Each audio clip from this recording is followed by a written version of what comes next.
With our safe and secure payment checkout, you choose the option to pick up in-store or have your goods delivered right to your door. It's that easy. Shop tdcgroup.com, your one-stop online store.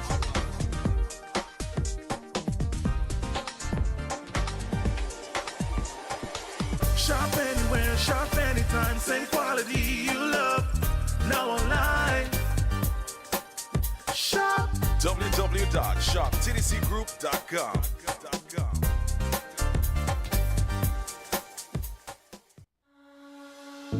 Let's stop child sexual abuse. The age of consent is 16, yet our 15, 14, 13, 12, 11, and 10-year-olds are becoming victims of sexual abuse and exploitation, which is being forced into sexual activity before they are old enough to decide. This causes mental, emotional, and physical harm to our children. Parents, it is your responsibility to protect and to educate your children. Develop a relationship of trust with your child. If they trust you, they will tell you. Child sexual abuse cannot be our norm. We must work together to correct this. Help us prevent, help us protect, help us prosecute. A message by the Department of Probation and Child Protection Services. Contact us at 467-1311 or 662-6833 for more information. Heritage matters to me. Heritage matters to you. Join me, Percival Hanley, this coming Friday and every other Friday at 10 a.m. to 12 noon for Heritage Matters on Win Media SKN 98.9. Heritage matters to me. Heritage matters to you. Been thinking about going back to school? Now's the time with DeVry University's Bridge to Brilliance initiative. Qualified Caribbean professionals can earn a U.S. degree 100% online with up to 50% tuition savings and flexible payment plans. DeVry offers over 50 programs built for busy adults, whether you're looking to change careers, earn a promotion, or finally finish what you started. Study business, healthcare, tech, or project management on your schedule around your life. There's up to 50% tuition savings. The application fee will be waived. It's fully online and flexible. There's stackable credentials and start dates every 8 weeks. Restrictions apply. Visit partner.devry.edu/Caribbean today to learn more. You've supported others. Now it's your time.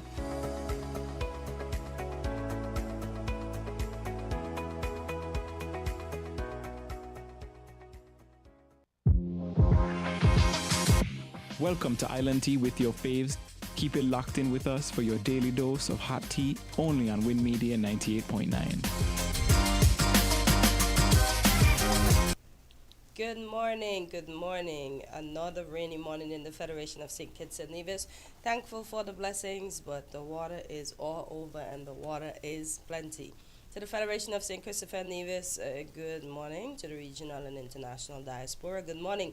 Just to remind you, we're being simulcast on TVC Channel 40, Facebook, as well as YouTube. Our numbers are 0333440065. That's in the UK. In the US, two numbers, 1-718-285-6984 or 1-305-921-4619.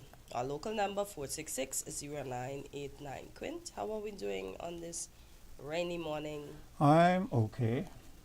How easy was it for you to get down today?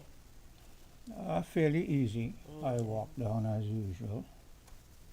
Oh boy, I came out this morning in front of the school, but so much water was pouring down from the building, I had to try my best to walk around it and not slip and slide. There's a lot of water out there, and we saw yesterday all the guts around the islands that were flowing, people getting stuck in the guts. Folks, if you don't think you can make it over the water, just stay. Call your boss, let them know water is there, and you don't feel comfortable crossing it, you're waiting for it to subside. You're waiting for the water to get less, to get yourself to work safely. Don't take chances. You're not a superhero. You can't lift your car out of there. If your car is washed down, you can't get yourself out of there unless some supernatural power help you. So let's be mindful. Let's not take action that may end up in us losing our lives, okay? Most definitely. Yeah. I see this morning police provide updates on female student incident at the Washington Archibald High School. You remember we were speaking Yes, about that? I heard that in the news, in winnfm news. Okay. So I'm trying to see, because I want to know what happened.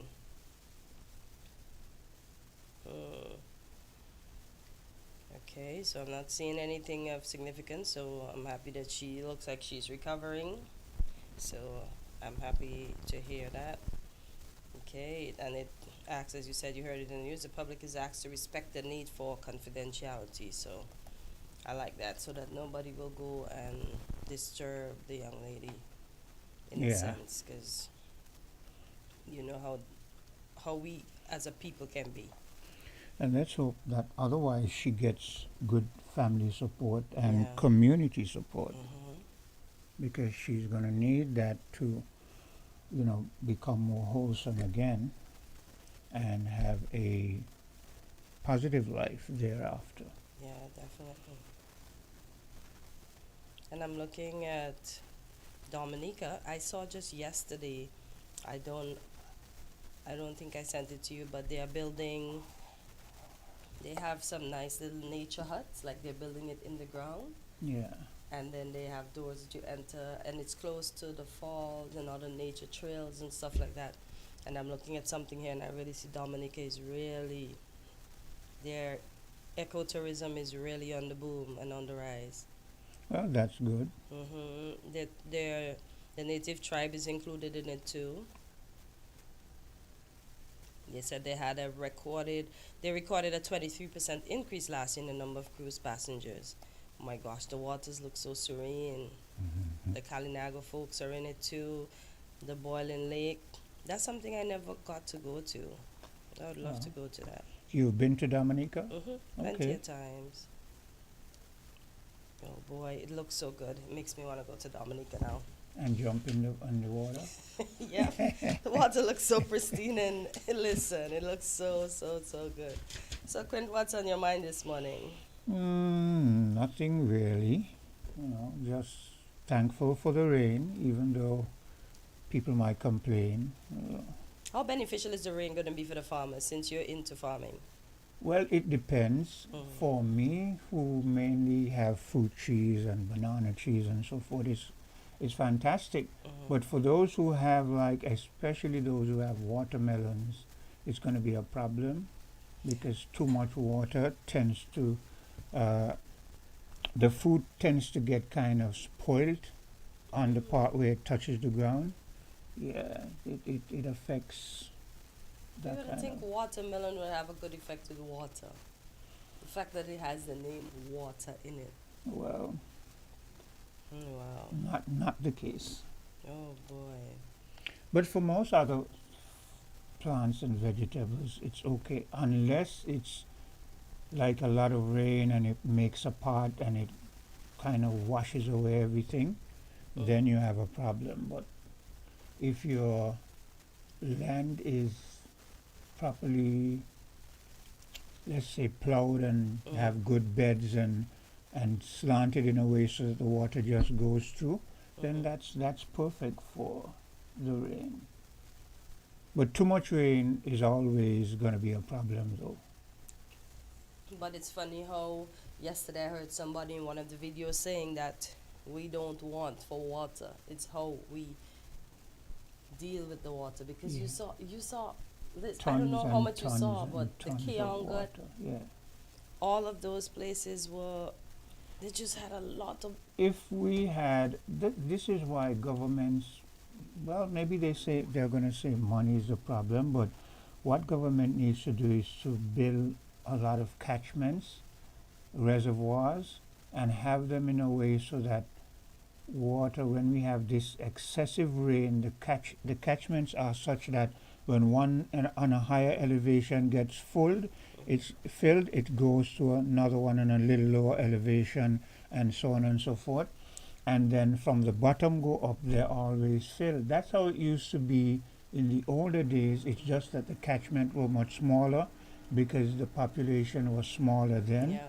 Yeah, but if you do that, man, the amount of rain we had that could last for some good months. Yeah, listen, everywhere was flowing yesterday, and not flowing lightly, flowing with force, Yeah. straight force. Oh my gosh.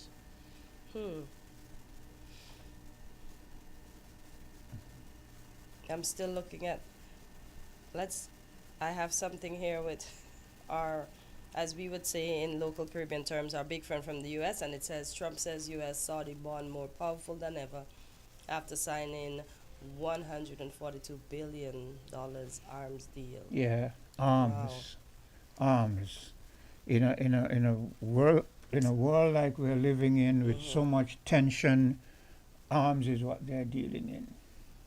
It's always about arms, especially when it comes to the United States and NATO. Mhm. Always about arms. So there. Wonder why? Ah. It's a matter of intimidation, It's to keep the world aware that hey, we got the power to. We're armed. Yeah, we got the power to. If you don't toe the line, we can drop a bomb. Remember, if you go back in history, the only place to actually use atomic weapons, atomic bomb on people is the United States of America in Hiroshima and Nagasaki. Mhm. So ever since then, that has been the threat held over the heads of everybody else who thinks about threatening or not towing the line where the United States of America and Europe is concerned, because they're partners. Mhm. Hello, good day. Hi, good morning, Quint. Good morning, Hortensia. Good Good morning. day. How are you doing? I'm doing well. Irrespective of the rain, we needed it, and it's here now, and that will always be a conversation as to water catchment, storage areas, because of our topography. As soon as it rained, and within a half an hour time, everything runs off into the sea. And so that will always be something that will be debatable. How can we convince the relevant that be to really come up with amicable ways to really chop some of the water? Quint alluded to how it was done back in the days. Mhm.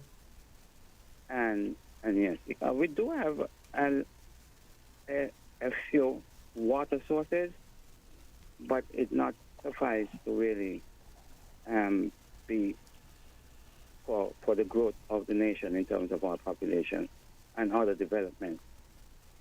That will always be a conversation. We will have to probably bring in an engineer and pay him $50,000 to come up with an idea when there are so many ideas on island. It's always happened that way. But you just read out about Trump and his spending towards military Yeah. stockpile Mhm. and the like. Mhm. And that will always be, because like the trade war, you will always find other aspects of war and competition, and no quote unquote first world nation is going to want to be outbid, outdone by other nations, and that's going to be. But where do we stand with all of that? And it's like we're in a hole. How do we dig ourselves out of the hole and to even get on the surface? Because for one, I'm not a stickler. I'm not an advocate. Conventional weapons is one thing. Because in terms of you defending, securing your borders, you will have some sort of conventional weaponry. But I don't see any of the African struggle, in terms of our security, going towards nuclear armory, nuclear weapons. Because for one, those advanced countries in that area there, who are we going to go to for, as a startup? In terms of someone will have to have the wherewithal to start up and to be advanced to start having, having the material first and then the technology to develop sophisticated nuclear weapons, to even to compete on that level with the first world countries that are so advanced with that. So no, I think our human resource, similar to what is happening in Africa now, where the social media used to be, especially the BBCs and the CNN and the Fox News and all that, they used to have the monopoly on the ideologies, on the mind, how they will influence people's mind. And that has that sort of ideology, that social media has been flipped in favor of the movement, the revolution, if you want to call it that, in terms of people's idea. People are watching, but some people are scared. Are you listening? Yeah. Yes, we are. Yeah. Yes, some people are scared to say, well, man, but if one would have to know the history of, like, let's say France, and France is one of those first world countries with a stockpile of nuclear. We talk about Europe, Trump not supporting Europe. Well, France has said, well, I'm going to step up to the plate, and I'm going to give all the European nations the technology of the nuclear because we have stockpile like that. Where did those stockpile came from? The uranium in Niger. Niger having to be one of those Sahel countries, which is one of the poorest countries in the world. But for the longest, apart from nuclear stockpile and the weaponry, France has been using the uranium also for lighting, because uranium can be used for other good things. The good things of the uranium, I'm all for that. But the nuclear aspect in our African nation, because a nuclear fallout is not an easy thing, Go and ask the Japanese about it. Yeah, they're still suffering and the from Chernobyl disaster back in the 70s. They're still suffering from the effects of those bombs that were dropped so long ago. Yeah. But my biggest concern is that these guys think they are so clever. They have these stockpiles, but they don't want to be fighting the nuclear. And nuclear, if anything has to escalate to that level, to be fighting it on their turf. They want their turf to remain the way as the status quo. So they're nice cities. We're going to marry with Paris and London and Brussels and so forth. So how they do you want to fight their nuclear war elsewhere. So you mean and they're going to that is take... my biggest fear, that these wars are going to be fought on the continent of Africa. So what if the wars get to France? You don't think they're going to use their nuclear weapon in the country itself? Well, that's a good question, but they're the ones who have to suffer the brunt of their foresight, their lack thereof, their foresight, as to see, well, what will be the fallout in the long run.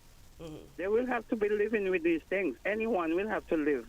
You make your bed, you lay in it. Caller. Caller. Yes. The point you made about Africa should not be taken lightly, because when those bombs were dropped in Hiroshima and Nagasaki, they didn't have to be dropped. They were dropped more as an experiment to see what the atomic bomb, the damage that it would do, and so they decided to test them. So if they're gonna, in the future, they want to find out the extent of the present damage that the nuclear wars and armaments can do, they're gonna, as you say, they're not gonna want to fight it in America and Europe and France and those places. They're gonna test those stuff in Africa, as they have been testing everything else. They've been testing genetics and all kind of stuff in Africa. Yes, and that's the precedent. Yeah. The precedent has been set for it to continue in any spheres. Yeah, and that is you know. So our human resource and our ingenuity should able to be, because as cruel as they are, and they are cruel. France, when they test their nuclear weapon back in the days, who was on the front line? That is why Abraham Traore, they would not like him, because he's disclosing something along with Dr. Ericana Chirum-Boricua, when she lost her job at the AU, the African Union, as the representative for the diaspora, by disclosing what France was doing. And it was so. Because don't tell me that the French is keeping 85% of my GDP, my resources in their safekeeping. And for me to say, well, okay, you're stepping on my toe. And I cannot tell you that you're stepping on my toe. And because I say that you're stepping on my toe, you're going to tell me you cannot get anything of the 85% of my reserves, my GDP, my gold reserves, everything. That is the egregious crime and murdery of France. And they had was to be exposed. And by disclosing these things, one will have to decide for them their own selves where I stand, because you cannot stand on the middle line. And that is what in our Christian sisters and brothers will have to deal with the parable that if I am going to the hospital to visit my sick, loved friends or relatives, because the moment going to come when you will be asked, have you visited the sick? Has you gave to the poor? Have you saved the dying children? Africa, when it comes to the Christians, I don't have any hope or any confidence in them. It seems to me that the Christians, but as they are our sisters and brothers, and that is why I say what I said. Yes, but there are our sisters and brothers. It seems to me to our detriment, because it seems to me that when it comes to the Christians, as long as you say God or Jesus, for instance, let's use Greg as an example. You will come and drop a bomb on some Christians, and there are Christians who would say, well, God decided that this should be our punishment. You understand? It seems to me as long as you say God or Jesus, Christians will accept almost anything. And that is why I think we have remained in servitude for over 400 years and counting. Because we are too passive, we're too easy to turn the other cheek. We feel as a people that we are guilty of something, that we deserve all kind of punishment, unnecessary punishment, that everyone metes out on us.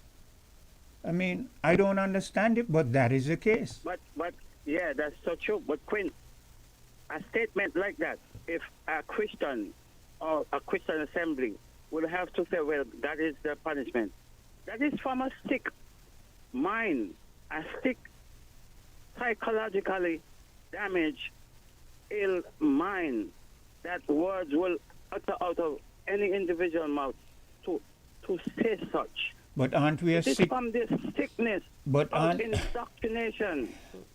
But aren't we a sick people? After 400 years, I mean, look, Africa, you know the history. We can't even begin to divulge some of the history that our foreparents went through on radio. It is too gruesome. It is too absolutely horrific when you talk about the rape, the sodomy, the all the things that they psychologically imposed on us, our foreparents. So we must be a sick people after 400 years of that kind of psychological bombardment. We are a sick people. I just wanted to say, though, I want to say condolences to you and the passing of your mom. I was told, I heard, and, you know, all the best. You're a strong brother. You know the cycles of life, and sometimes that passing, that transition of what we call death, it will visit us. We will be visited, but we will come back. My philosophy is, some people might disagree. My philosophy is When you're on the land of the living in this realm, I have the utmost care for you. But when you pass into the other realm, that is of no. I don't grieve for the dead. I grieve for or care for those who are alive. Okay, thank you. Thanks for listening. I'm going to be listening to your program in and out once the time permits, but I have some engagement. Well, I know on that. today. Well, thanks for Thanks. for For your indulging. contribution as always. Yes, I know he should be having some guests and running his taxi service. Okay. So yeah, let's take a bit of a break and we'll be back. WINN is 98.9. 98.9 is Win FM. It's the start of the week. It's time for a new perspective. It's time for Unfiltered. Join Azar Gums, lawyer and deputy leader of the People's Action Movement, for raw and unfiltered political analysis of the current events in St. Kitts and Nevis. Tune in every Sunday evening from 7:30 p.m. on Win FM. Join Azar Gums as he breaks the mantle and cuts through the unfiltered political noise to bring you the facts. Unfiltered every Sunday evening on Win FM 98.9. Welcome to Beauty Boutique. It's 20% off cash purchases today. This fits perfectly. So does this, but I don't have enough cash. Are you a CIBC Caribbean client? I sure am. Well, just first pay me. Now we're talking. Can I try these shoes too? For quick transfer with just an email, mobile number, or QR code, use First Pay from CIBC Caribbean. Visit CIBCCaribbean.com/ways to bank for more information. You ever hear Earthquake call and say, "Hello, Miss Lee, yes, it's me, Earthquake, I come in Tuesday around 10? No, sir. Earthquake does arrive unannounced, and when it come, it shake all sense and sensibility out of we. Remain calm, stay inside, and do the DCH. Drop, cover, hold on. Once the shaking starts, you know it's earthquake. Make a quick move to a safe place. Don't run to the doorway or any exit. Stairs might block up or full of people. Elevator, avoid that, because you might get in and poof, power gone, and you're stuck in that box without ear. Take cover under a strong table or a bed, or crouch against an inside wall or in a corner, and cover your face and your head with your arms. Remember, DCH, drop, cover, hold on. Glass windows and doors, outside walls and doors in an earthquake, bad news. Take care yourself. Most injuries during earthquakes happen when something drop and hit people entering or exiting a building. Last thing, nobody run outside and ask, you feel it, you feel it? Remain calm, stay indoors until all the shaking stop, and do the DCH, drop, cover, hold on. This message is sponsored by the Australian Government, AusAid, and produced by NEMA in collaboration with Win FM. Welcome to Island Tea with your faves. Keep it locked in with us for your daily dose of hot tea, only on Win Media 98.9.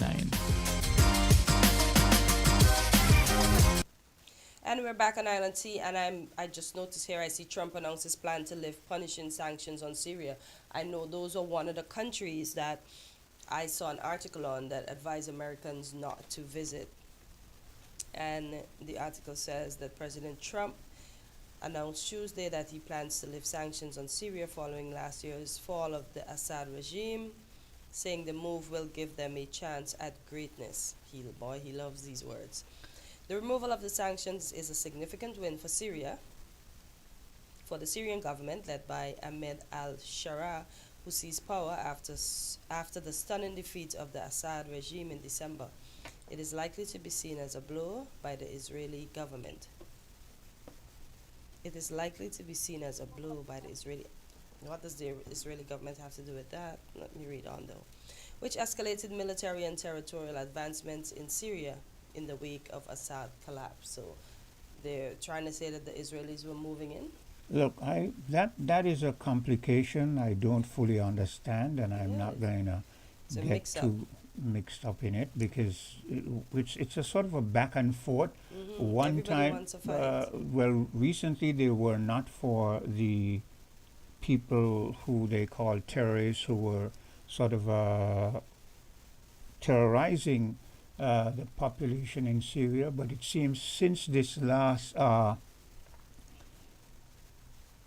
regime, they have the regime itself has been trying to make some moves to appease the rest of the world, and the rest of the world, it seems, wants to embrace, well, at least the United States of America.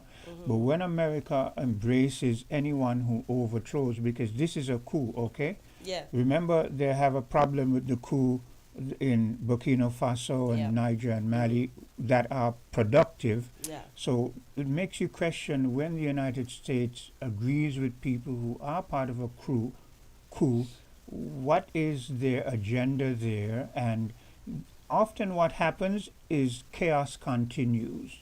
That is what happens. And it seems as if though the United States and whoever else benefits from it, because remember, arms is their biggest trading stuff. So you have turmoil, you sell arms. You understand? And you get so money. forth. You get money. 'Cause Hello, caller. Quint and Cartensia, good morning to you all. Yes. Greetings once more in Jesus' name, the only Savior of sinners from the sin and the second person of the eternal Trinity. Now, Quint, first of all, I would like to say condolences to you for the passing of your mother. And not just to you, but to all of her family and her friends, and to also all of her associates as well. My sincere, heartfelt condolences and sympathies to you all. Well, thanks. Yes, that's the first thing. The second thing is, Quint, we cannot know.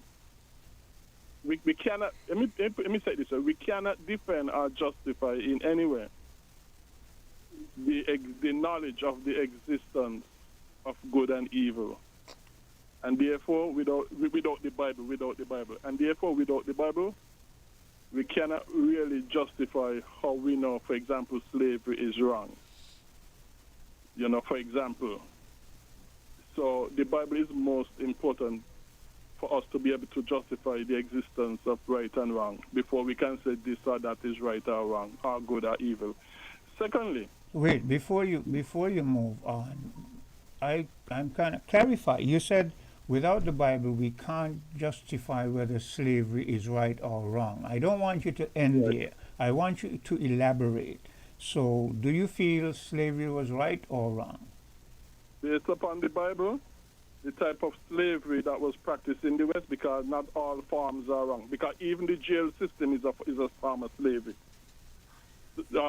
Once whatever form of slavery there is, if it doesn't break the regulations of the Bible, it is not wrong. If it breaks the regulations of the Bible, like the transatlantic slave trade did, then it is wrong. And because it is wrong to kidnap people in the first place. And the slavery for the transatlantic slave trade, and also for the Muslim slave trade as well, to the trans-Saharan area, they all were based upon kidnapping people. But the Bible says if you kidnap a person, you should be put to death. Okay, from the very start, it was wrong. Before you go on, here's what we're going to do. We're going to have to take a break because we have a scheduled guest here.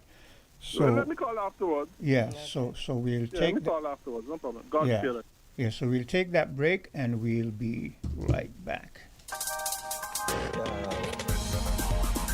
We're different. We're 98.9. 98.9. Win FM. If you live in low-lying areas, be aware of the possibility of tsunamis immediately after an earthquake. A strong earthquake lasting 20 seconds or more is a natural tsunami warning. Do not wait for an official warning. Gather your family members and evacuate immediately after the shaking stops. Don't delay. A tsunami could occur within minutes. This message is sponsored by the Australian Government, AusAid, and produced by NEMA in collaboration with WinFM. We'll be here in the worst of times. We'll be here till things get better. We'll be here to see you through. We're here invested in you. We're invested in you. You can depend on us. We will take care of you with a legacy of commitment you can trust. We hear what you've been saying. We know what you've been thinking. We understand what's in your heart. Trust us to do our part. Republic Bank, we're the one for you. Do you want to know what's happening in sport? Tune into On the Ball, a weekly talk show which is on winnfm 98.9 every Tuesday from 7 to 9 p.m. with me, your host, Troy Biff Mills. We will keep you on the ball with our variety of guests and, of course, your calls, discussing the facts and the stats and sharing your opinions. Get on the ball and stay on the ball by tuning into On the Ball with Troy Biff Mills on winnfm 98.9 every Tuesday night from 7 to 9 p.m. and also on Facebook and YouTube. Be on the ball.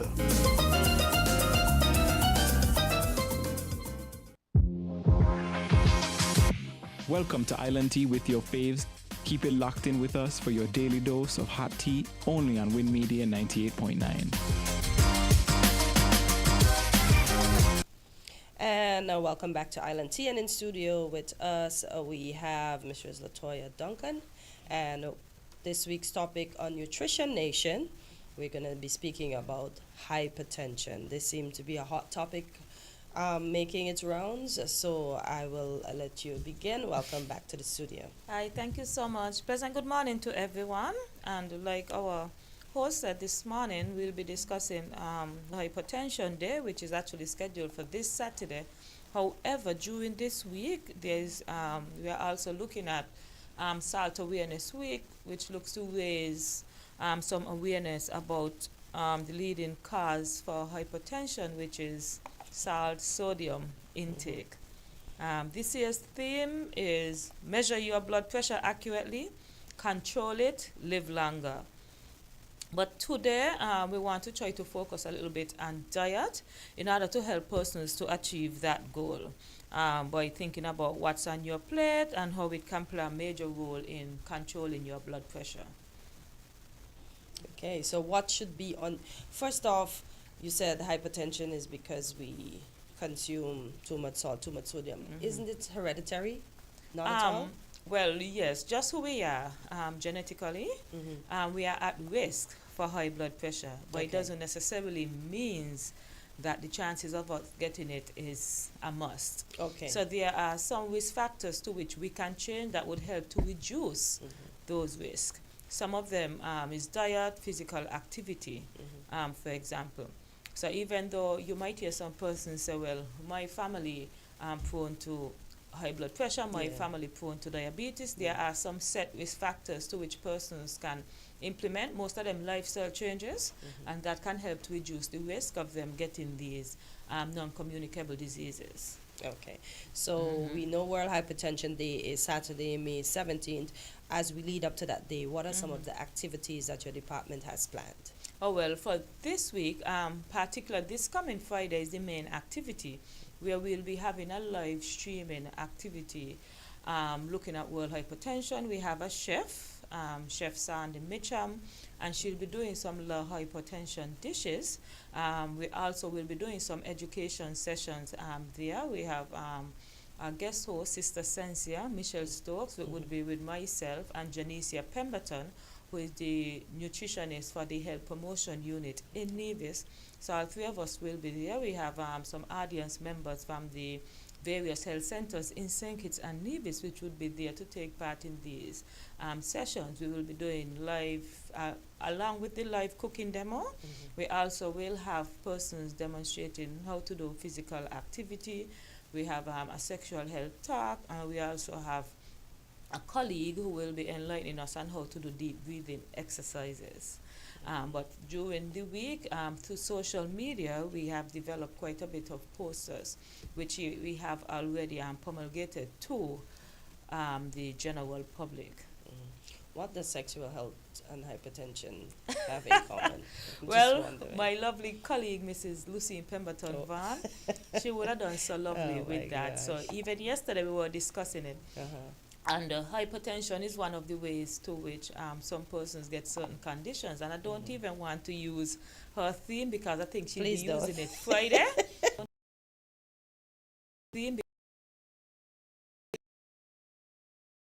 You know, sex being one of those activities, it can go both ways. It can be a benefit to persons with hypertension, and it can also cause some negative reaction. For example, some medications, not all, associated with high blood pressure also lead to some erectile dysfunction for men.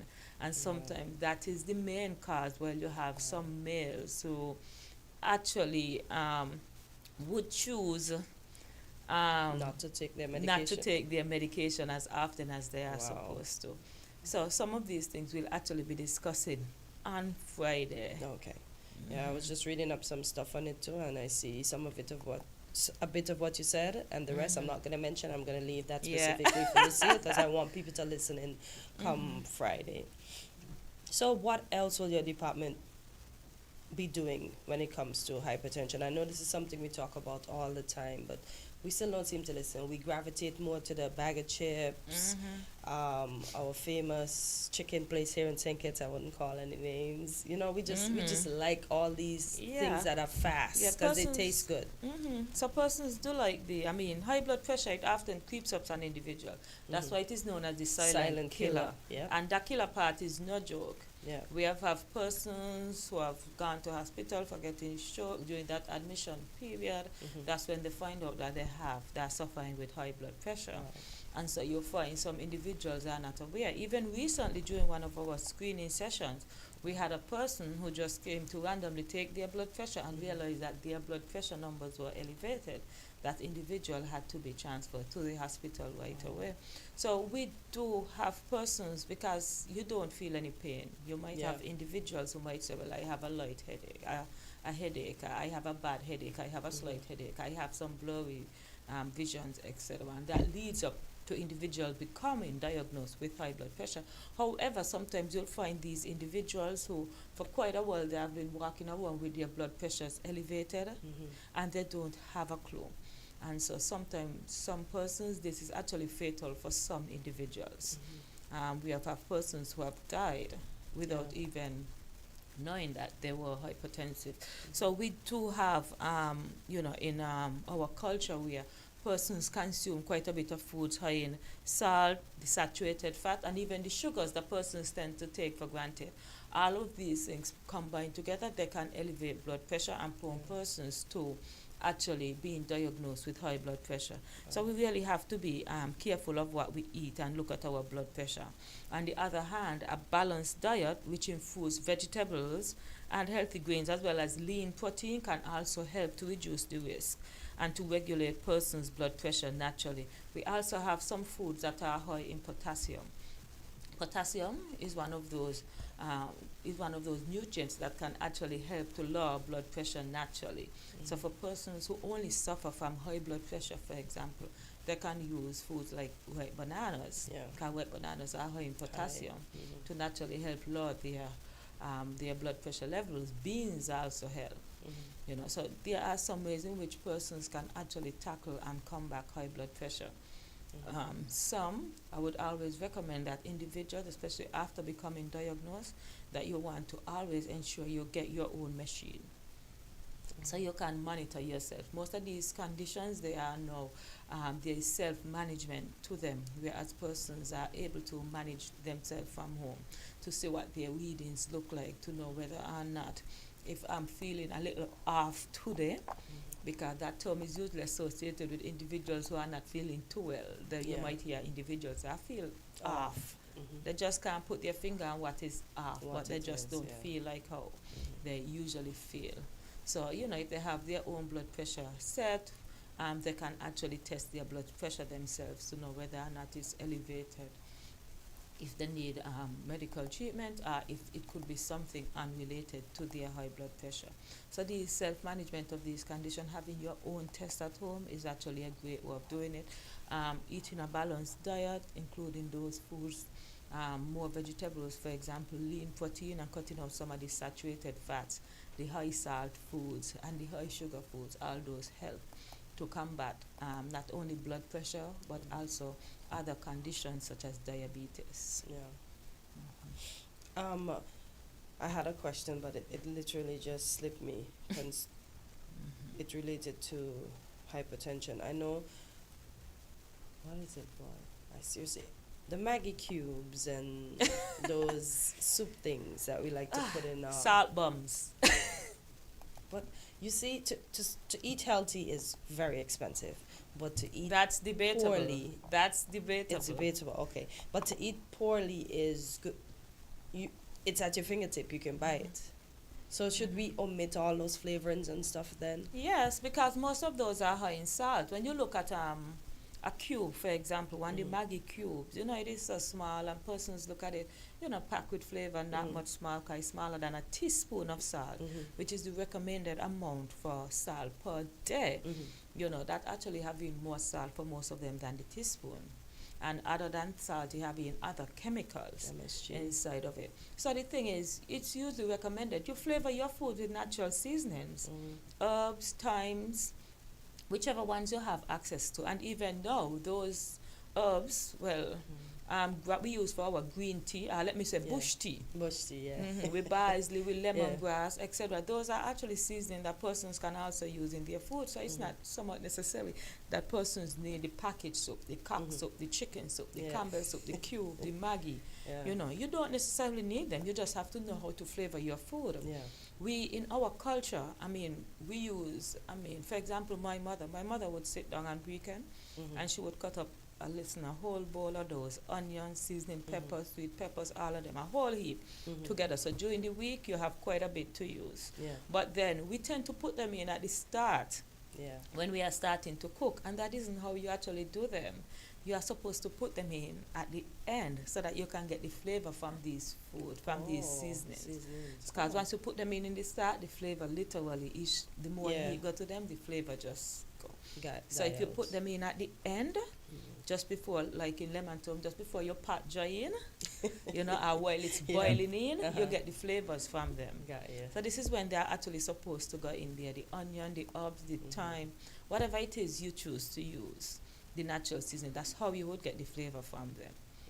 And then another thing, persons, our tongue, our taste buds, you know, they are adaptable.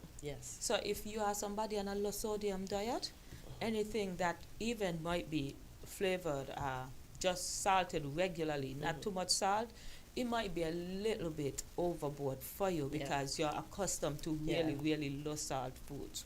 So if you want to reverse it, you just practice consuming low sodium foods, and eventually your taste buds will adapt to that. So you would need like a 2 weeks sort of adjustment period where you try to get your taste bud adapt to not consuming high salt foods, and then it become a norm to you. I remember my question now. You said having our own monitoring machine at home. We know sometimes moving around and then sitting down and going tests, our blood pressure can be elevated because you were just moving. How long would you suggest for the persons with the whole about 10 machine? to 15 minutes. Okay. Yeah, you sit down, you relax in a comfortable position before you test your blood pressure. And even we have our health centers, for example, persons, you can walk in and get your blood pressure tested. And the health centers even have specialized clinics for persons living with hypertension, or even persons who just want information about hypertension. This service is free. They have one every month. So wherever health district you are in, you can just contact your health center and find out when do you have hypertension clinic. And you attend that clinic where you'll get your checkup, you'll get your blood pressure checked, you'll get different information about blood pressure. If you need to be seen by a doctor, you'll be referred to the doctor, etc. So all of our health centers in St. Kitts and Nevis offer this service. So persons have access, and other services, diabetes to antenatal. The whole work, the health centers offers a variety of services that persons can actually go and get help or get assistance, get education. You don't even have to have a medical condition to access the health centers. If you just want to ask a health question, whether it's about you, a family, or something that you just is plaguing you, that you think the health centers can help you with, you just go and ask. Okay, fair enough. Quint, do you have any questions for? No. I'm just listening and learning. You know, so, Okay, so any other plans to maybe visit organizations or any other places we lead up to Hypertension Day? Well, not during this period, but for the upcoming month, which is in June, we have World Nutrition Day. So one of the goals is to actually send out invitation to different businesses to go in and and do education sessions, which we do quite through the year. And I must thank most of the businesses in St. Kitts and Nevis because they quite frequently call on us to do health screenings, to just come in and do education sessions. And I must say, we like that because health is not just the Ministry of Health and everybody who have health associated with the name. It is not just up to us. So I know some persons have to reach out, take the initiatives, ask us to come, because sometimes we might not even be thinking about it. We might be busy with a whole other set of activities. But once they send that invite, they call us.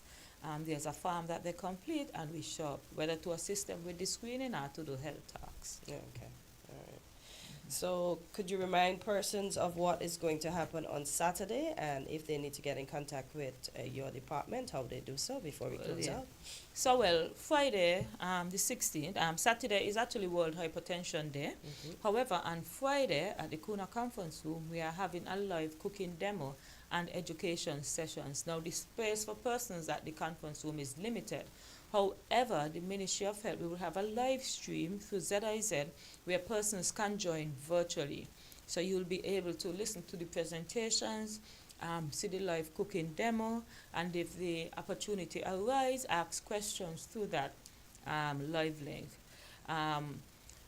Unfortunately, for the Thursday, there's two set of activities happening that the Ministry of Health is assisting with, but we don't have. For example, Development Bank having their mental health walk. Quite a few of us from the ministry will be in attendance, and then there is also a prostate screening that I think will be done by the Rotary Club. Those two events are happening on Saturday, so we'll be assisting in those areas. But we'll soon be sharing the link through the Ministry of Health Facebook page, through different social media sources for persons who want to join us virtually on Friday as we celebrate World Hypertension Day. All right, well, Latoya, it's always a pleasure having you in studio to educate us, and we look forward to seeing you on your next round, and we look forward to the updates on how Friday went. And folks, as she said, let's stay away from the salt, let's stay away from the nice flavorings that we like, and let's put in the seasoning when the pot almost dry down, as she see. Dry down, yeah, dry up. We're different. We're 98.9. 98.9. Win FM. Let's get real on winnfm. Hi, this is Lavi. Let's get real Wednesday nights at 8 on winnfm. Get ready for an hour of real talk that will keep you engaged and informed, bringing you insights, the hottest topics of the moment, and perspectives that matter from the runway to the political arena. Real talk with Lavi covers all. Let's get real Wednesday nights at 8 on winnfm. We'll be here in the worst of times. We'll be here till things get better. We'll be here to see you through. We're here invested in you. We're invested in you. You can depend on us. We will take care of you with a legacy of commitment you can trust. We hear what you've been saying. We know what you've been thinking. We understand what's in your heart. Trust us to do our part. Republic Bank, we're the one for you. Hey, have you heard about the water shortage in our area? Yeah, it's pretty serious. I've been trying to conserve water as much as possible. Me too. I've started taking shorter showers and turning off the faucet when I brush my teeth. Well, that's great. Another way to save water is to fix any leaks in your house. Oh, I hadn't thought of that. How much water can a leak waste? A small leak can waste up to 20 gallons of water daily, which can really add up over time. Wow, that's a lot. And I have to check for any leaks in my house. But another good tip is to only run your dishwasher and washing machine when they're full to save water and energy. I'll keep that in mind. It's important that we all do our part to conserve water, especially during this shortage. Absolutely. Every drop counts. This message was brought to you by the St. Kitts Water Services Department. Learn more at water.gov.can. Welcome to Island Tea with your faves. Keep it locked in with us for your daily dose of hot tea only on Win Media 98.9. And we are back on Island Tea, and at this time we are bringing you Farm Report in studio. With us, I have Mr. Flanders. I can't remember the exact first name right now, so I'm just going to say Flanders because I can't call him by his brother's name at all. Oh, Kyle, right? Yes, it is. See, it just came to me, Kyle Flanders. Good morning, sir. Welcome back to Island Tea. Good morning. Thank you very much for having us this morning. This morning, we're going to try to pick up from where we left off last week, where Esman left off. I think he was talking about the government and the fact that they're not involving farmers in certain initiatives. So today we're going to be talking about basically how the government is nationalizing agriculture. They are taking it out of the hands of the private sector and doing it themselves, right? They're going at it on their own. Okay. And so we can see this happening, and we're going to look at some implications of that approach as it relates to the farmers, the economy, etc., etc. So that's basically the rundown for this morning. So should I just jump in? Yeah, go ahead. Okay, good. All right, so nationalization, that's simply where the government takes over something that was previously done by the private sector, right? In an economy, you have the public sector, the private sector. So the government decided, okay, maybe for whatever reason, there are good times to do it, and there are bad times to do it, right? Good times when you're going to lose something that people really need. The government will take over and handle that. But there are times where the private sector is effective enough that there's no need for that. And I personally feel that agriculture is such a sector. You can lead, but you don't have to take everything and run with it like you're the only one that's there. Yeah. And so some examples would be, when it comes to inputs, the government basically has a monopoly on inputs, right? If you look at certain chemicals, certain medicines, feed, you look at certain seeds, a variety of inputs, that's the government. And so the farmers have to rely solely on the government, or for a large part on the government to get these things done. Another example is things like land preparation. Government basically has a monopoly on land preparation, right? They control most of it, and so you'll see the impact on others later on. We're looking at things like they want to embark on a 100-acre farm or more. Like, what are you? I've always advocated for the government getting involved in production, but when you have to bring in the farmers, and it is for when you want to basically streamline production, right? And you ease your way out as the farmers ramp up their production. So just to embark on a 100-acre farm just like that without even government getting involved in production. But when you have to build investment, turn it around, and now they have 4 or 5 greenhouses for themselves. And that's why they're running that program like that. Now with the greenhouse village, the government here wants to own it. Right? They want to put them down, own them, and if you don't do what they ask you to do, they run you. That was the initial setup for the whole greenhouse village. Right? And when I used to work at agriculture and I had meetings, and I'm like, how do we get private sector involved? How do we get them to own it now?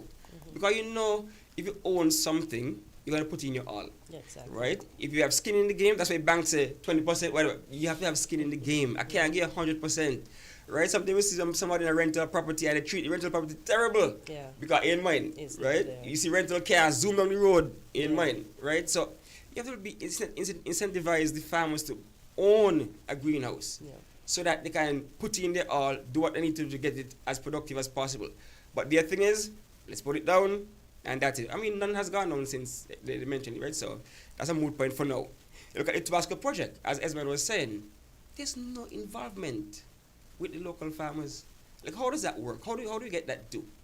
Because you'll see that the implication for something like that is dire to the economy and to farmers, because you're saying that the government going to hire more persons, so that's on your wage bill now. So your wage will go up to hire persons to work there. And so even the hatchery, right? The hatchery. I don't mind the government leading on certain things, but your job is build the framework so that the farmers can work within that framework. Build the scaffolding so that if they fall, you have something to protect them. Just that's that net that they need. But let them do what they have to do. They are the experts. Based on what I've heard from the Prime Minister and the Minister, they are no experts in agriculture. When the Prime Minister can say that landscaping and agriculture is the same thing. He's saying they can come out to the 100-acre farm or work the Tabasco, whatever, come over. They're not the same thing. Because if you realize, like, when you see those fellas who on the road cleaning, a whole gang of them, somebody standing around, nobody really doing much of nothing. Yeah. When you see a landscaper out there doing his thing, in it, because they clean the yard, get to the next one, clean it, get to the next one. So that incentivized to get the work done. That's part of what the problem is when the government is in charge, because there's no profit motive, right? So if you're nationalizing everything, there's no profit motive, right? And so you're not going to see imagine the 100-acre farm. I think they said they're going to hire about 300 persons based on the acreage and whatnot. How do you think that's going to work out? Because let me interject. You say you use the word nationalize. Is it that the government has officially said they are nationalizing, or is it your assumption? I would assume, from what I've been hearing from the farmers over a period, that it is a logical assumption because of the trend. But I want you to say, has the government officially said that they are nationalizing, or? Well, I would say actions speak louder than words. Yes. Right? And so it's our assumption, if you want to put it, I guess you want to cover your back, so okay, fine, let's be technical. Yeah. It's our assumption, based on the actions of the government, that they are heavy-handedly taking over the agricultural sector. And I would venture to say it is a logical assumption because, as you say, the trend. But I just wanted that to be clarified. Okay, all right, fine. Yes. Understood. So yeah, that's our assumption. That's the feeling that we have as in the farming community, that we're not. Remember, one of the main things that the consortium was fighting for was a seat at the table, to be able to discuss what needs to be done, to, as it were, have like we have a tourism authority. Yeah. Maybe an agricultural authority. Yeah. So that you can come to us and understand what is what, how we go about doing certain things. And that's why you see all of these problems, because there are no farmers at the table to discuss how best we should implement these things. It's like a top-down approach. This is it, this is what we're going to do, and that's, you have to deal with that. So some of the implications for things like that. Inputs, for example. Companies that would have provided seeds and chemicals and those things in the past, they tell us straight up, it don't make no sense. Where would I bring in these things? I can't compete with the government. The government can produce things at a subsidized cost, right? Even thinking about the Tabasco project, my question is now, are the goods being produced at market price, at market value, or do they factor in the fact that the government doesn't have to pay certain things? So are they getting the real price? You know what I'm saying? Are they getting a real price for the project? I don't know. There's a lot of secrecy around the whole project, so I don't know. But question is, are they getting the real price? Because the labor is subsidized. I would imagine equipment is subsidized because it's government. So is it a true picture being paid? So when Tabasco received the shipment at a certain price, is that the real market price? I don't know. Those are questions you have to ask. So you see the inefficiencies in government. When government are the sole purveyor of certain things, there are many inefficiencies. That's one reason why I say government should never enter business, because it's very inefficient. You look at Simako today, inefficient, because you realize that they are the whims of politics. If somebody say, you ain't hire me, you ain't give me this, then problems, bureaucracy, red tape, all these things make government not be in charge of certain businesses. Why are they in business with another entity like Tabasco? How does that work? And there's another aspect to it also, because, for instance, in the Tabasco thing, where they will employ 300, how does that proceed? How is it going to be an ongoing thing? For instance, if you distribute it to the farmers, you know how it would proceed. Farmers would either expand and so forth. So how, when you have these, how are you going? Are you going to pick out some of them and say, okay, we're going to give you land to proceed? Or it is vague. It is, and I agree with you. It is too much up to the government, and it brings a question as to the government used the term sustainability. That's a good word, right? How will this be sustainable? If you, out of those 300, are you going to go every year with the 300? Are you going to make sure that over a period of 10 years, 50% of those 300 now are farmers? I mean, we don't know. Yeah, we don't know. Because one of the things they were saying is that using step workers, whatever the acronym, I don't know what it is today. Step, I don't know what it is today. But using those workers, the idea is to wean them off so that they can do their own thing. But how does that work? Like you said, is it that you're going to bring in a cohort this year, next cohort next year, a revolving door, and you see all the problems with that? And if you would have approached it in a way where you give the farmers a hand in it, a say in it, man, the farmers could get the money in the pocket, and then take the money, pay some workers even higher than minimum wage. Yeah. Because you might say, okay, extra hard work, okay, we'll get a little something tap you up to it. And then that now, they're going to take the money, go down the bar, buy a drink. So breweries getting work. So you can see how the economy is supposed to be stimulated. And that's the problem I'm having with nationalizing everything. The economy is going to remain stagnant because the money is just going from the government to there and go back again. Like, it's not really circulating the economy, right? Not to be off topic, but you could see this with the wallet boost thing. Because if the money that people were saving was going around in the economy, you would see a difference, right? But the fact that, things are a little rough out there, we see that. But back to this whole Tabasco thing. Speaking on the greenhouse thing, one of my questions were, again, as I said, sustainability. How is it going to be? Are we going to keep adding houses every year? How is it going to be sustained? And who's going to be employed to do it? Who's going to be in charge? That's extra work you're putting on the government. One of the things I always believe is that the government ain't going to cause in inputs, right? Your job is to facilitate policies, programs. Why are you holding up your head selling that like a little storefront? Like, what is that for the government to be doing, right? That's going to be problematic. And you see sometimes when no feed in, chickens are suffering. I mean, they build the hatchery, but the real problem is feed. Because even if you have the hatchery, you have the chicks, and there's no feed coming in on the boat, it's problems. Right? So the real problem is that. So if you find a way to, and trust me, if the private sector was in charge of feed, they're going to find ways to make sure they reach, because profit is involved now. Mm-hmm. There's a little store on Baker's Corner, they were selling the feed, and some of the gentlemen might, say that, things not do as well as supposed to. There's one on Kim Collins, right? I think they're more to the pets. Yeah, I think they're more to the pet side of things now, because if you're trying to bring in feeds for farmers, I mean, the government gonna kill you every time because they provide it at a subsidized level. Again, one of the things that the consultant was fighting for was a revolving fund, money. Give us access to money so we can do what we need to do to get things going. It should not be. It's an engine of growth. Agriculture is an engine of growth. You don't have to be the driver. Let somebody else drive. Be the engine, fine. Let somebody else drive the car or the bus. Mm-hmm. You should not be so intimately involved in these things. And so, as Esma was saying, that the whole Tabasco thing is, I personally would never done it in the first place, because that goes nowhere towards food security, food sovereignty. None of them. It doesn't go anywhere near that. But if you're going to do it, for goodness sake, involve the farmers so that they can in turn make some money, and then perhaps use that money to invest in other produce so that we can get our import bill down, right? So there are ways to do it, but this approach is not happening, right?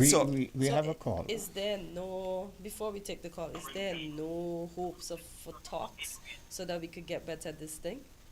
After we call, we discuss it. Okay, caller, go ahead. You're live on Farm Report. Hello, yes. I'm calling in. What the general saying, okay? He's saying a lot, not everything. Some of what I would word a bit somewhat differently, but he's saying a lot what IW always saying. Yeah, most definitely. Yes, but what the gentleman need to also add, I don't know if you know this. Yes, the government is inefficient, which I also almost are, but the government, but also when it comes to government, you just also have a lot more than the private sector. Yes, it is in the private sector. Yes, it is there, but it is much more so because of the politics that waste, fraud, and abuse and stealing exist because of the politics with government. When you put government in things and government running things, that also exists a lot too. So yes, inefficiency, but there are other things like waste, fraud, and abuse. And not only that, what I've also seen as well is that when a minister sends somebody to work somewhere, you can't touch that person. The boss or the supervisor can't touch that person. And I've heard, I don't think I've ever heard it my own self, but I have heard such people said that they're letting you know who sent them. So yes, when you put government in control of things and so on, because of the political football that come into play, it actually makes things worse and not better. Even many other, and I got something else just about one set later when I call back in Quint after this concerning the same issue. Yeah. Because what I really wanted to say, let me say this quickly, to talk out, which is not good. Yeah. Thank you. Okay. Trust me, I understand what you're saying there. Are you asking a question? Tell us do that because in relenting on them, we kind of dropped the ball. I'll admit it, we kind of dropped the ball. Because if we are agitating, and if we were agitating, and if we were lobbying, we might have seen a difference. But the sad reality is that politics in St. Kitts is too intertwined in every single thing. And so that is the sad truth of it. Persons would rather spite themselves as opposed to say something that might seem in a bad light for the government. And so we've experienced that, and so it kind of slowed the progress. But nonetheless, we are here still, and we're going to start pushing and see if we can get things done. Right? So back to, let me just outline an example of how government taking over certain things would be problematic. We're looking at tractor ownership. Right? Anybody would be glad to have a tractor as a farmer because you can use the land prep, you can do services as a business on the side, awesome. But when the government bring in the tractors and they prepare land at a ridiculously subsidized price, tractor man said, in a sense, I bring in a tractor because there's no market here. So keep this in mind. Now, the equation, I may want to get to maths here, school here, but the equation for output or GDP, right, is C, which is consumer consumption, we buying stuff, plus I, investment, plus G, government spending, plus exports minus imports. That formula is the economy, that's GDP. When there's an increase, or when there's too much of G, it takes away from I. So investments go down when there's too much in G. In economics, we say crowding out investment. Because it doesn't make sense to invest if the government can kill you every time because they have the whole state at their back. And so there's no progression, there's no investment, and you see now that because they even have labor, as in workers, involved, the consumption, because when you could have gotten something higher elsewhere in the private sector. So consumption is going to go down also. So you see that if the government spend too much involved in certain things, it's going to impact the rest of the equation, and the output and those things led to so much more, right? In one interview with one of them, they said they invest a whole 100,000 plus of their own money into the business after they got the initial start, because they own it now. This is mine. That's my baby. So I'm going to take care of this as much as possible. So I mean, to say landscapers jump over, like no, they man happy over there doing their own thing that they own. Me, my own boss.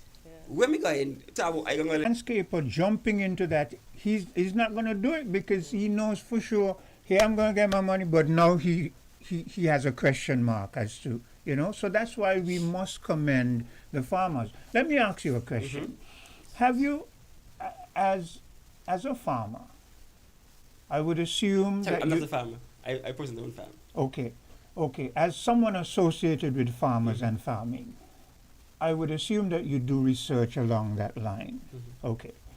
Have you seen an example of governments, whether they be democratic or social, doing farming on a sustainable level without farmers? In all my readings, I haven't seen it. No. I haven't seen it. So why are we doing it here? Even in the Caribbean. Look at Jamaica, look at Guyana. When Guyana struck gold, black gold, the president decided to invest heavily in agriculture, but the people were brought along. Yeah. In Jamaica, for poultry farming, for example, you have JP and Best Dress and those companies. They do contract farming. Yeah. So they let the people. The other day I saw an article, the Ministry of Agriculture for Jamaica gave out chickens to the farmers so that they can do all of the other things. Yeah. And so all the profit after that is yours. Right? Not them actually own the chicken farm, the poultry farm, and no. Right? So that is not the best approach if you want to see agriculture and the sector driving forward. And I know and problems again, because if some people talk about it, they're gonna get, how should I put it? Lashback. Yes. They're gonna get victimized. They're gonna get backlash because they feel as though you can't. That's when the government hand on the scale again. Because if I want to get duty-free concession, I have to go basically beg. It's begging. Yeah. I need the PSM. I'm gonna like you. That's it for you. Yeah, it's hard. As opposed to put a policy in place where no care what, we use vote wherever. Put that program in place. No care what government in place. Fill out the form, qualify. There we go. Even to get land. Some persons have a hard time getting even 2 acres of land. Government find 100 acres from somewhere. But when you go up there, oh, no land there, we're doing an audit, we're doing all kind of excuses. Because you're basically begging now. Right? And land tenure is also a big issue, because if you don't own the land, you're going to invest fully in the land again. Yeah. Land tenure is an issue. You can't even build a structure on the land because monkeys are so prevalent. You need to be able to build a structure on the land. So even that needs to be revised to a certain degree. Right? So the government having full control of all of these is not the best thing for us here in St. Kitts. Now you asked if I'm a farmer. One reason I chose not to get involved is because I used to work at the Ministry of Agriculture. Yeah. And I don't want any conflict of interest. Yeah. That's point blank, no conflict of interest. Yes. Because you see it, you hear from the farmers, this person competing against me, that person competing against me. The PS have a whole big farm. The minister has a whole big farm. Huh. So you would understand that it's like an insider trading. Yeah. So you're going to put policies in place that might benefit me, make it what the other ones. There was an example where the government ran a farm, Capisteer Farms. I don't know if you all remember what Capisteer Farms. Yes, yes. The government had a lot of land, split them up and give other persons. One of the biggest complaints from farmers was that some of the government workers had the best piece of land. When they step out, they see the land, their own flourishing, their plot flourishing. And we over here, that's our main source of income. That's our only source of income. Some of the government workers had the best piece of land. When they step out, they see the land, their own flourishing, their plot flourishing. And we over here, that's our main tree numbers. 2023, tomato imports, value, 680,000 EC. 2024, 912,000 EC. See, gone up by some almost 300,000. Peppers, 1.2 million in 2023, 1.7 million in 2024. In carrots, 863,000 in 2020, it gone up. So you can't use that. And you can't hurry into it to prove some point. You have to take your time, as most farmers would have told them, take our time, something in that regard. Like, as most farmers would have told them, take our time, something in that regard. Like Donald Trump thinking that trade is a zero-sum game. It is not. It is not. Right? The whole thing of either the government or individuals in the government are to some extent benefiting from this individually, as opposed to collectively the society and the country. Because if you're doing this, as a caller tends to say, if you try something and it doesn't work, why are you doing it? You've seen that exempting the farmer isn't working, but yet still you're going into ventures and leaving out the farmers. Yeah. Then the only conclusion one can come to is someone has to be benefiting to the detriment of the overall GDP of a country. Now, so is that the way a government is supposed to run efficiently? Because now it makes you question the government and how the government itself is running. So the government has got to be very careful, because we're not fools, you know. That's true. Yeah, we have another caller. Caller, go ahead. You're live on Farm Report. Hello. Yeah. Hi, good morning. Yeah. Could I make a quick... Go ahead. Yeah, a quick comment on the... yeah, I'm glad to hear the young man there on the show made a comment about land tenure. I think if any administration is serious about farming especially, that becomes critical. But my suggestion and in that regard is, because of the nature of agriculture, the people involved in agriculture, they must love agriculture. Yeah. That's a bottom line. You just don't. Agriculture that we're talking about in terms of farming is not like when you're doing these other commercial like sugar cane or cotton and where you could say bring in workers to do that within our society. And I'm saying, why don't we have a kind of an integrated approach where, okay, our government is saying they are going to build houses. How much of those houses, for example, are people who are interested in farming? so that they can be allocated sufficient resources, not only to get a house, which of course will be built on the farm, and therefore reduce all sorts of other things like previous last and stuff like that. Yeah. And at the same time, they'll be given priority to proper arable lands. So this piecemeal thing about are we doing well or we used to do farming back then, we have heard this term agricultural diversification being bandied about for as long as we know. But St. Kitts really didn't have any proper non-sugar agriculture over the years. We had piecemeal, no policies. And I'm listening to the young man in the program, and I've heard him a couple of times. I know he said he's a farmer, but he's knowledgeable. How can we underutilize people like that in a small society? And we say we are serious about farming. Unlike other people, when he speaks, he gives you qualitative data. He gives you numbers. Yeah. That's true. You say we want to have good farmers. What do you mean by good farmers? Back in the 80s, and I'm talking from a position of knowledge, there was a farmer by the name of Ben Phipps in Molyneux. He showed what can be done. I don't know what kind of help he used to get back then, but he was destroyed.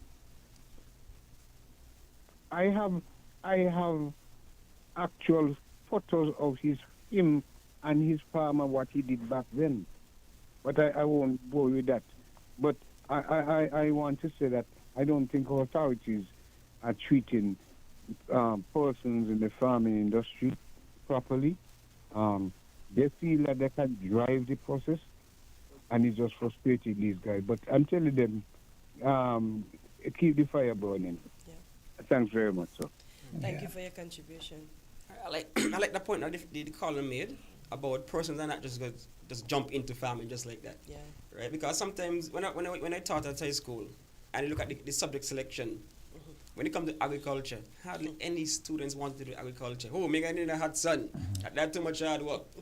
But those who actually love the thing. Yeah. If it was up to me, every single preschool, primary school, high school would have had some kind of spot to for gardening. Before Benji died, I don't know if you know Benji. That's the call name they used to call him at. He got killed right in front of his home there on Edwards Lane. He had Beach Island with a thriving garden behind there.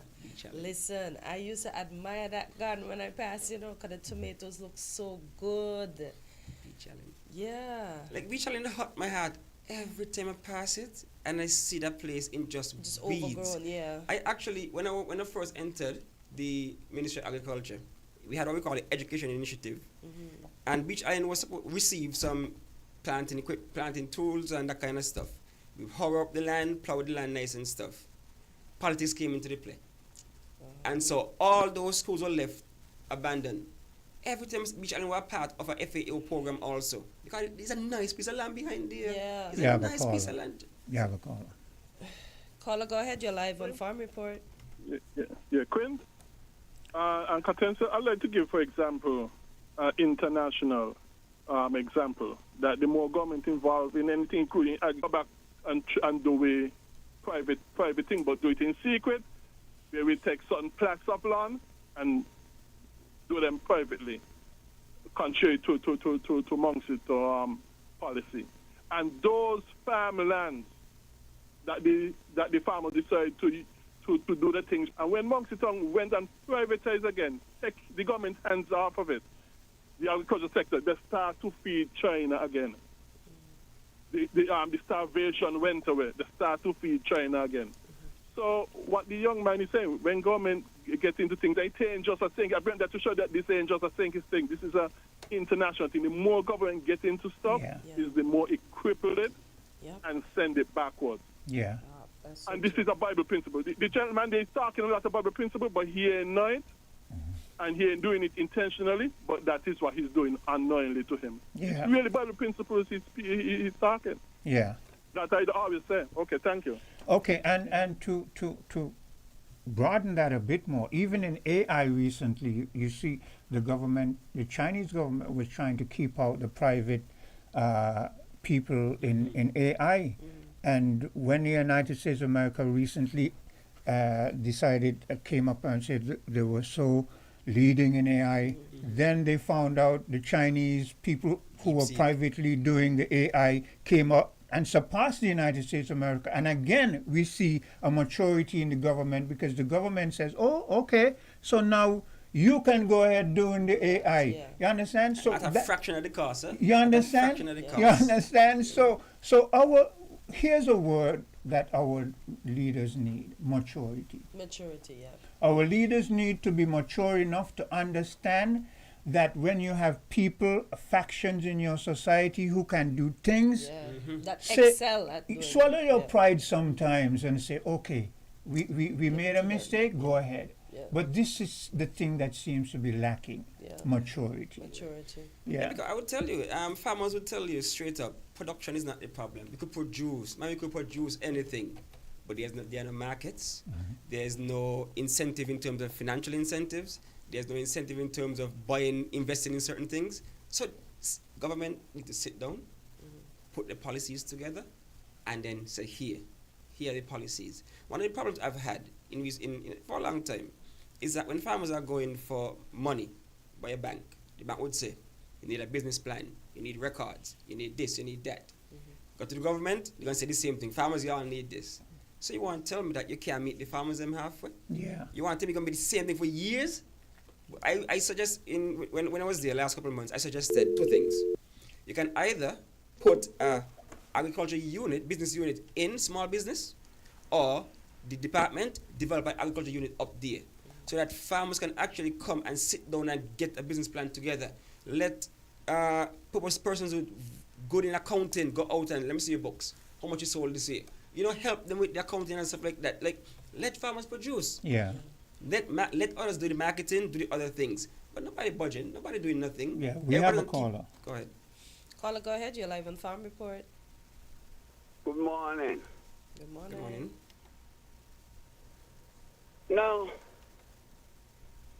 when the government acquired the estate lands, which are still crown lands, moving forward, every estate was one-man farm. There is a lot of land that is simply growing grass all around St. Kitts. The Prime Minister and the Minister of Agriculture been going places and seeing things. And one of the things that the Prime Minister realized is agriculture is a land. And so he come back. And we hear the sound 100 acres of land. I put forward to the government, I said and talk about 100 acres of land and even present a plan to develop 100 acres of land, agriculture.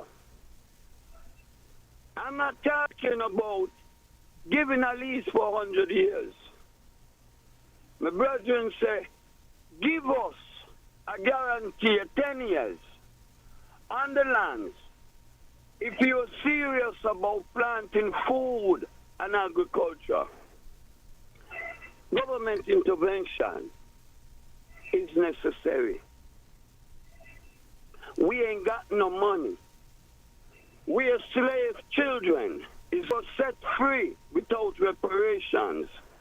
And so collectively, we collect taxes and put we funds together and elect people to manage properly and govern those funds. It is not, you use the word, we need some kind of people in government. No, we need intelligent people to control, administer, and manage our affairs. Government must be involved. We ain't got no money to buy tractors, and so we put some money to the government together, and we say, buy tractors. If you $600,000 to go on a trip higher. When you come back, you must come back with things in hand, not a talk. They are not interested in agriculture. The agriculture that the government now is promoting is to benefit, in my view, only two people. Because only two people are here talking about Tabasco pepper. And the minister, the man, focus, and a lot of people getting paid. I would like to know and see the whole Tabasco project, the cost of the Tabasco project, who is getting paid, who is doing the work, how they're getting paid, because this is supposed to be a people thing, not two people selective thing.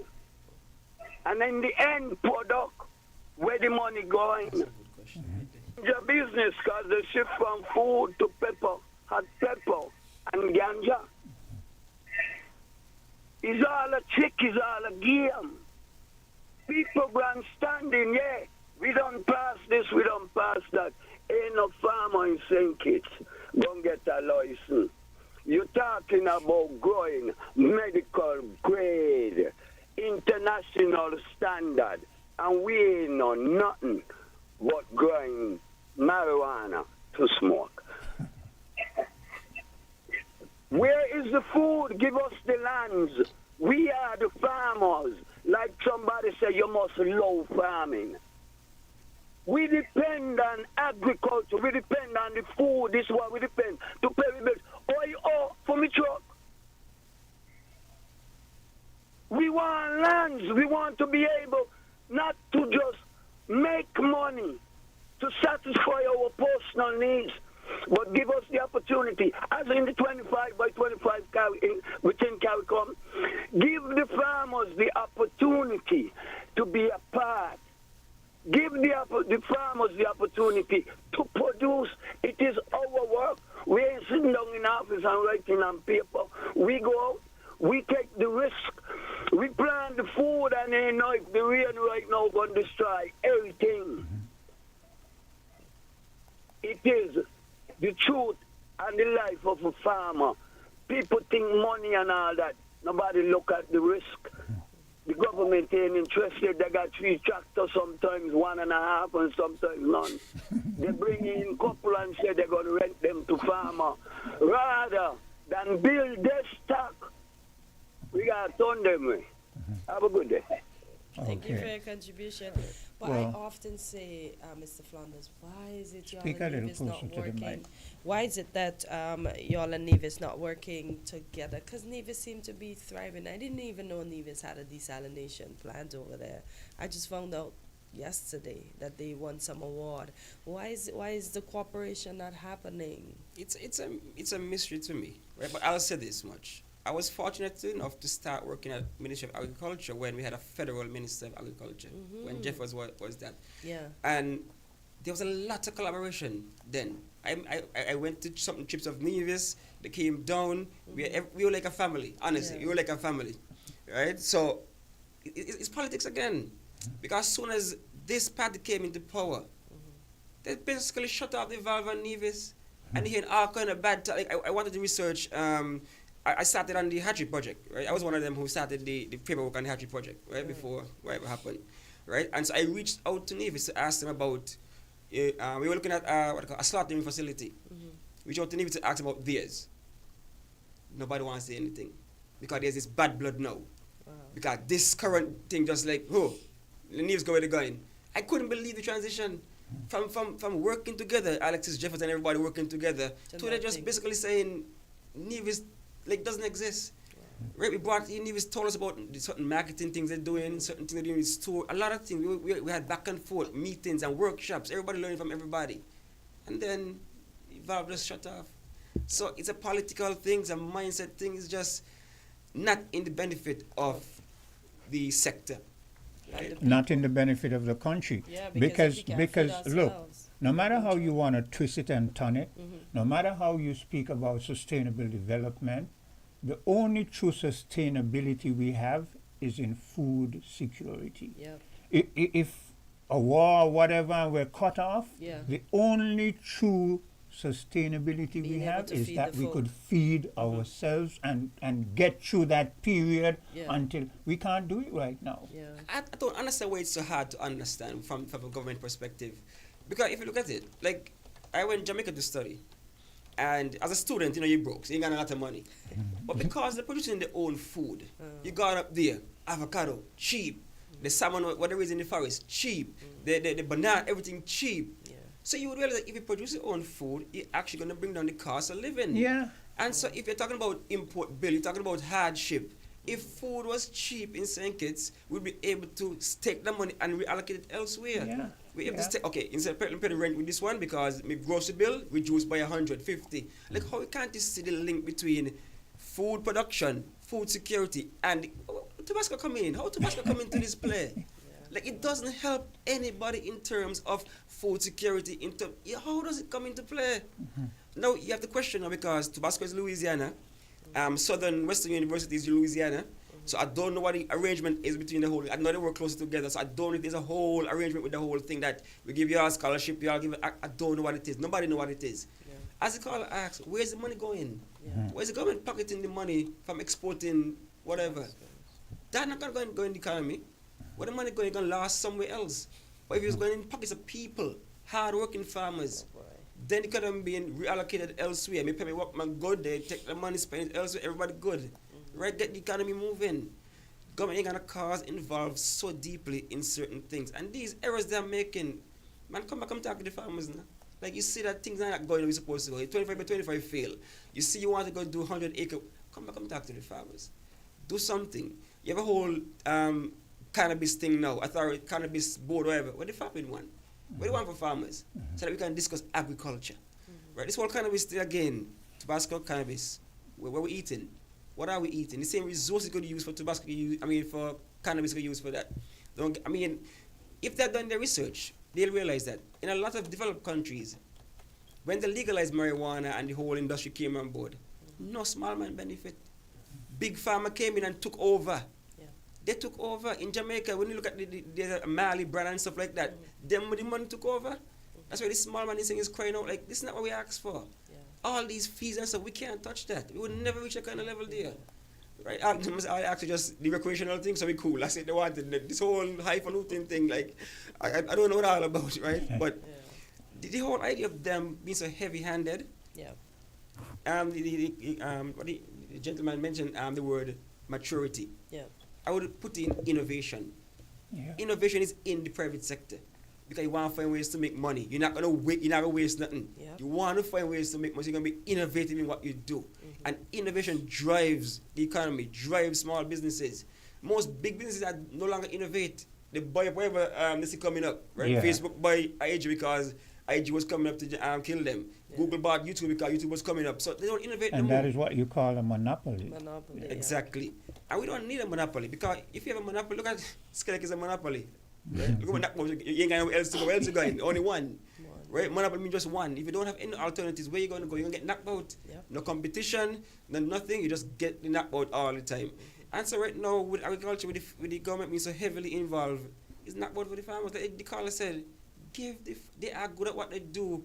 Give them the opportunity to produce, do what they need to do. Marketing, you can handle if you want to.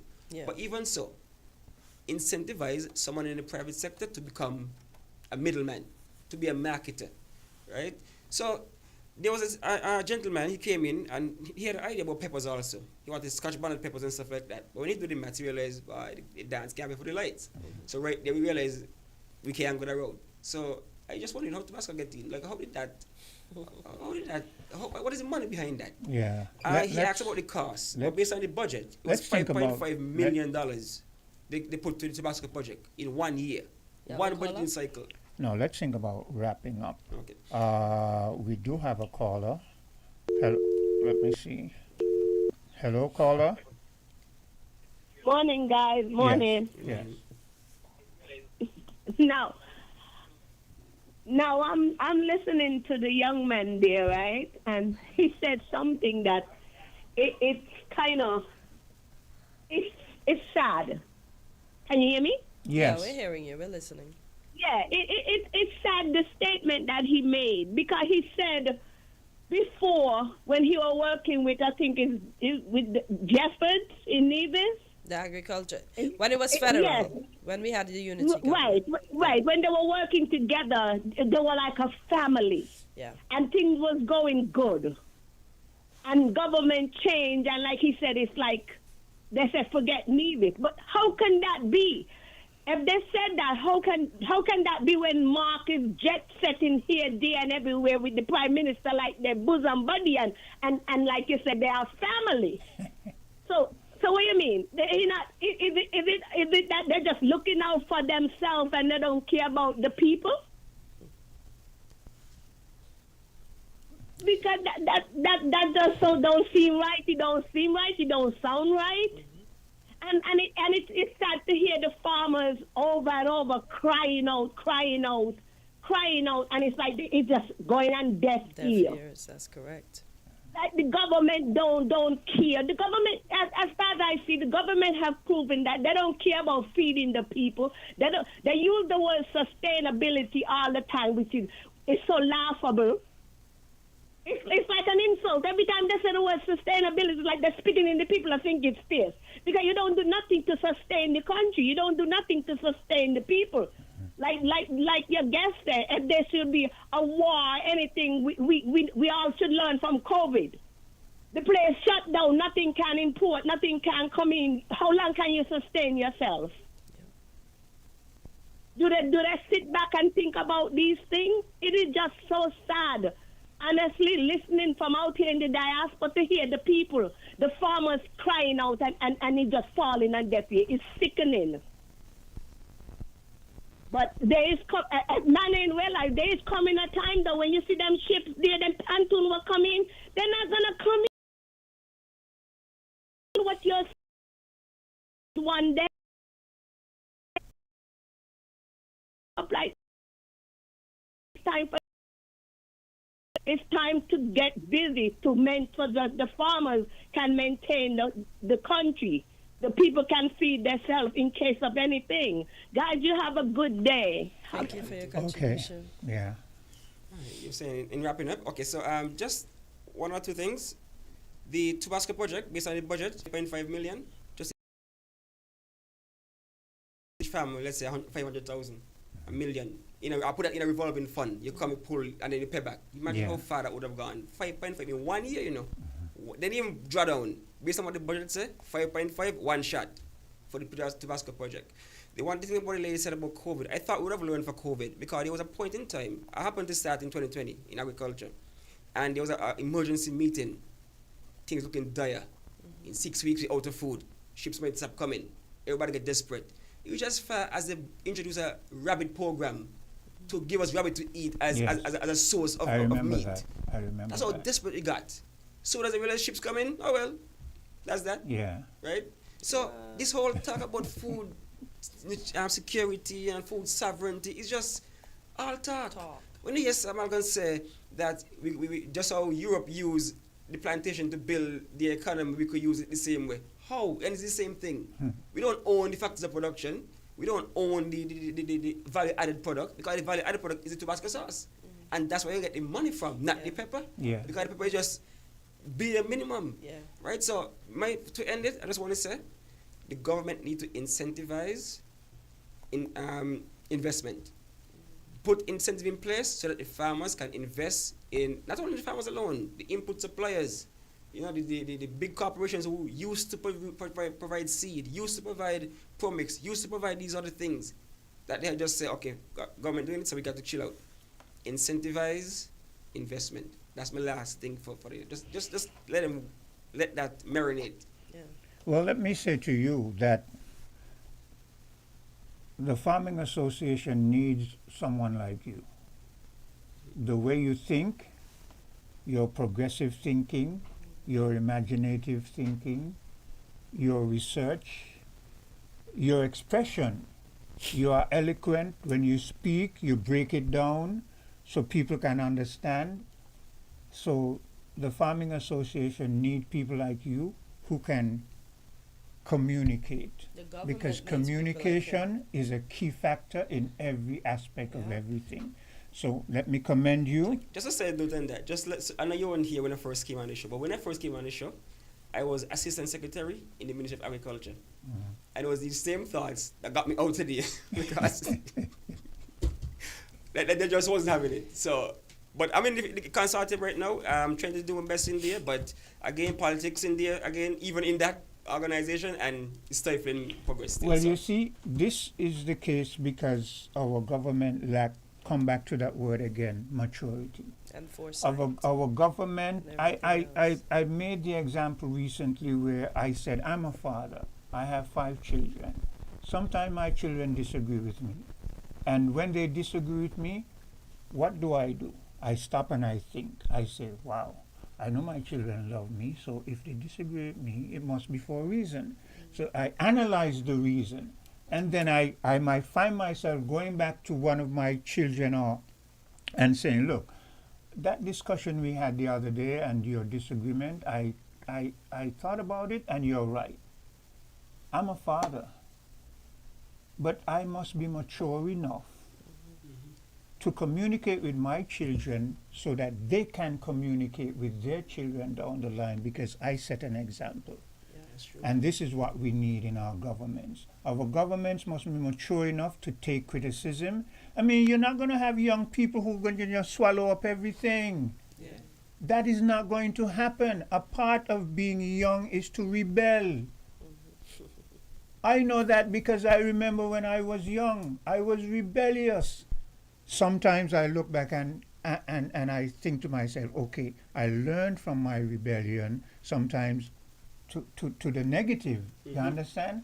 But it's all a part of maturing. It is. So our government need to come to that stage where they understand, here's a brilliant person like you. So you come and you say, okay, so I don't agree with that, let's do that. And I'm going to get rid of you? Yeah. Well, what about progression, advancement, you think sustainability isn't all encompassing? It means sustainability in education, innovation. That's what you represent. That's what we need. I say that all the time. Unless somebody from the other party is going to sabotage your work, why move them from the position if they're going to excel at it? I say that all the time. It's a simple formula. Can I do the job? Yes? Okay, good. Yeah. Yeah, get it done. Exactly. Actual performance. Exactly. Right? So I'll reiterate something that one of the callers said. Don't give up. Yeah. Yeah, we're fighting a good fight still. Persevere. I'm going to take this last call. Hello? Go ahead. Yes, hello? Good morning to you guys. Yeah. Good morning to you guys. Good morning. Yeah, good morning to your guests too, man. Good morning. Me personally, be brief, be brief and to the point, because we're wrapping up. Yeah, sure. Yeah, basically, I just got a question for the guest. I want to know if he is putting himself up for candidacy for the next election coming up. Oh, me? No, I'm kind of introverted, and so I'm afraid to face public. So no, that's not something. That's not in my cards. Not cards. Me and that kind of brave soul. I could talk behind a mic, but that's about it. Yeah, man, I would encourage you and as much persons to come forward, man. You know, that's all I really want to say towards that, because as Quint is saying, you know, the young people in the Federation, they paying attention. They're not stupid people, believe that. You know, the government of the day, it seems like they're ignoring the request of the people. And, you know, another parent party is coming up with the convention is coming up on the 1st, right? Not too sure. I'm not too sure either. Yeah, they have some type of event coming up shortly. Mm-hmm. I'm waiting patiently for that, because I think they said two candidates will be announced, and I'm just imploring them, I'm encouraging them to get their slate filled out as soon as possible and be prepared. And all the independent persons in the Federation, they should try to come forward. It's an opportunity for announce And I'm just imploring them to get their slate and be prepared. And the Federation, they should try to come forward. It's an opportunity for, I don't know, I think it's in back. It's the young people, persons, fight persons.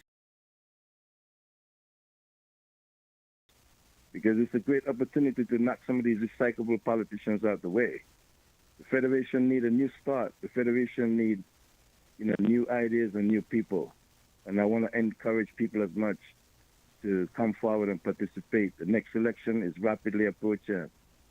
And we have to find out who the candidates are. And Quint made a great point. Caller, you have maturity. you have to wrap up. Yeah, we have to wrap up. All right. Yeah. Thank you very much. Problem. Yeah. Our leaders need to be mature. And, we wait for the next election. Thanks a lot. Yeah. Thank you very much for having me this morning. I just want to send our condolences to the family of Coy Keynes. He passed away into agriculture. And so I just want to send our condolences to that family. All right. Thank you again for having me. Okay, you're welcome. I didn't know it's been an hour today. Found the sound 98.9 FM. Tune in to Creative Voices, the ultimate radio call-in program where innovation meets inspiration. Join me, Dr. Sarah Owen, as I welcome brilliant Caribbean creatives and innovators for engaging sessions that promise to spark your creativity. Don't miss this unique opportunity to interact with our guests, ask your burning questions, and gain insights that could elevate your own creative endeavors. Tune in every other Friday from 10 a.m. to midday. Get inspired. Let your voice be heard. Mark your calendars and prepare to embark on a journey of creativity and innovation with Creative Voices. Maybe it's the way the brilliant gold liquid reflects our sunshine, or how the bright blue of its label mirrors the clear Caribbean skies overhead. Maybe it's the fresh, crisp taste of this beastly cold beer on a scorching hot day. Maybe it's even the way it brings us all together. But one thing is for sure, Carib is very much a part of who we are wherever we're from in the Caribbean. Carib. It's the way we play. Drink responsibly. The importance of co-parenting. Every child has the right to bond with the parents that gave them life. Children are happiest when they can freely communicate and enjoy the time, talents, and lessons that each parent brings to the relationship. We make co-parenting difficult when we focus on differences rather than what is in the best interests of our children. Parents, your relationship with each other should never affect the relationship you have with your child. Celebrate your children together. They deserve your best. A message brought to you by the